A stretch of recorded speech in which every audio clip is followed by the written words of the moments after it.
हमारा किसी random variable से रिलेटेड जो मीन होगा that is sigma i equal to 1 to n xi pxi, और जो वेरिएंस होगा that is sigma i equal to 1 to n xi का स्क्वायर pxi माइनस, इसमें एक टर्म हो जाएगी minus sigma i equal to 1 to n xi pxi इसका whole square, that means जो मीन था उसका स्क्वायर, ये माइनस मीन का स्क्वायर। तो इस तरीके से आप किसी भी बाइनोमियल डिस्ट्रीब्यूशन किसी भी रैंडम वेरिएबल से एसोसिएटेड मीन एंड वेरिएंस निकाल सकते हैं। अब इसी में हम आगे बढ़ते हैं थोड़ा सा। अब हम बात करते हैं बाइनोमियल डिस्ट्रीब्यूशन की। तो हमारा अगला इसी में होगा term that is binomial distribution. Binomial distribution में सबसे पहले आपको समझना होगा कि बर्नौलीज ट्रायल्स क्या होते हैं वो आपको समझना होगा। जब आप कोई रैंडम एक्सपेरिमेंट करते हैं तो उस रैंडम एक्सपेरिमेंट में जब नंबर ऑफ ट्रायल्स आप करते हैं तो उन ट्रायल्स को आप बर्नौलीज ट्रायल्स कहेंगे।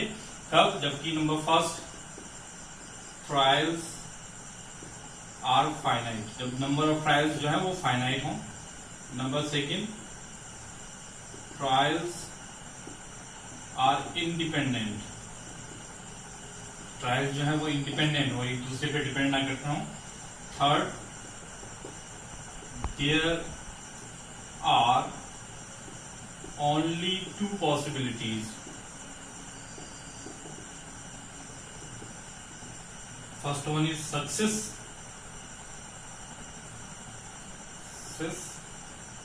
and or failure, या तो सक्सेस होगा या फेलियर होगा। Fourth one is the probability of success remains same in each trial।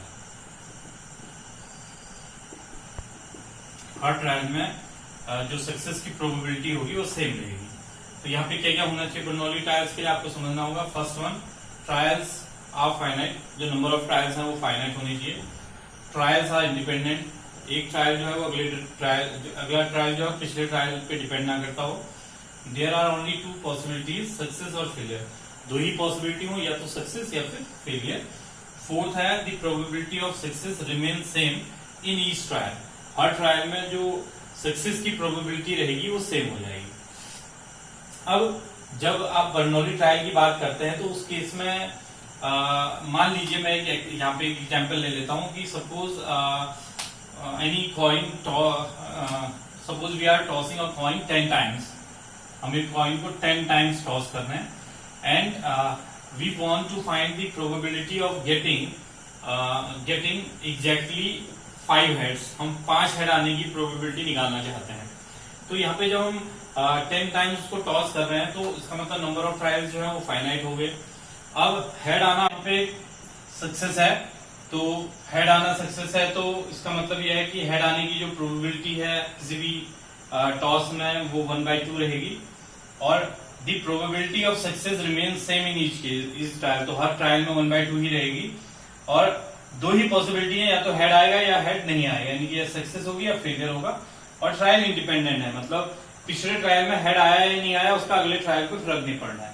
तो ऐसे केस में जब आप 5 हेड निकालने की बात करेंगे तो आप एक फॉर्मूला यूज करते हैं that is px equal to r, that is ncr p to the power r q to the power n minus r। कुछ इस तरीके का फॉर्मूला होता है। यहाँ पे जो p है, this p is known as probability of success,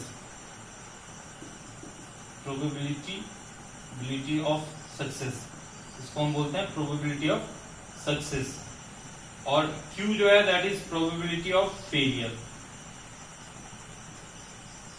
और एक बात और जो हमें ध्यान में रखनी होगी, p plus q equal to यहाँ पे हमेशा 1 होगा, और n है नंबर ऑफ ट्रायल्स, n को हम नंबर ऑफ ट्रायल्स कहते हैं यहाँ पे।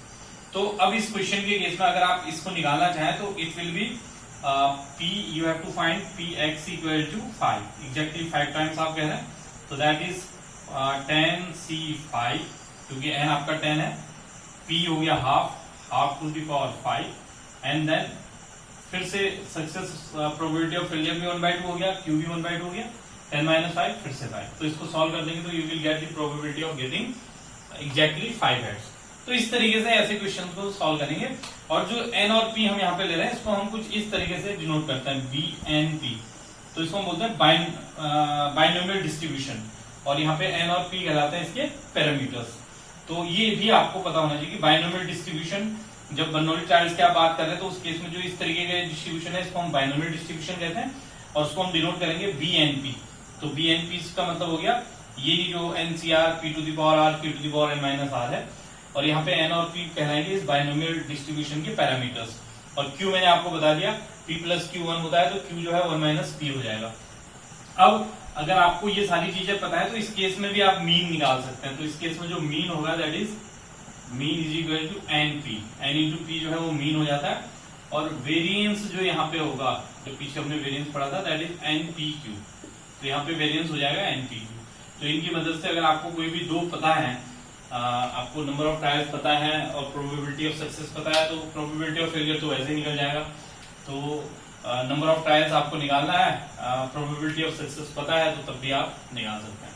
तो इस तरीके से आप मीन एंड वेरिएंस भी निकाल सकते हैं with the help of binomial distribution. तो बाइनोमियल डिस्ट्रीब्यूशन भी आपको पता होना चाहिए, और साथ ही साथ आपको बर्नौली ट्रायल्स क्या होते हैं वो भी आपको मालूम होना चाहिए।